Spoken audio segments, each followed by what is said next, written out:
এটি একটি ট্রানজিস্টর, যা আধুনিক ইলেকট্রনিক্সের একটি কি কম্পোনেন্ট। চলো দেখি কিভাবে সুইচ হিসেবে একটি ক্ষুদ্র এনপিএন বাইপোলার ট্রানজিস্টর বিজেটি কাজ করে। একটি বিজেটি এর তিনটি অংশ: ইমিটার, বেজ এবং কালেক্টর।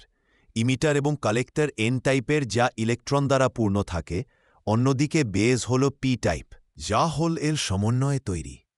যখন ইমিটার বেজ জাংশনে সামান্য পরিমাণ ভোল্টেজ প্রয়োগ করা হয়, তখন ইলেকট্রনগুলো ইমিটার থেকে বেজের দিকে প্রবাহিত হতে থাকে এবং বেজের কাছে একত্রিত হয়, সামান্য পরিমাণ কারেন্ট প্রবাহের সৃষ্টি করে। যেহেতু বেজের লেয়ার খুবই পাতলা, তাই আস্তে আস্তে বেশি কারেন্ট প্রবাহিত হতে থাকে।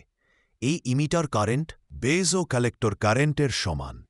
যদি কোনো বেজ কারেন্ট না থাকে, তাহলে ট্রানজিস্টরটি একটি ওপেন সার্কিটের মতো কাজ করবে। যখন বেজ কারেন্ট বেশি হয়, তখন এটি স্যাচুরেশন মোডে চলে যায় এবং ক্লোজড সার্কিটের ন্যায় কাজ করে ও কারেন্ট প্রবাহ করে।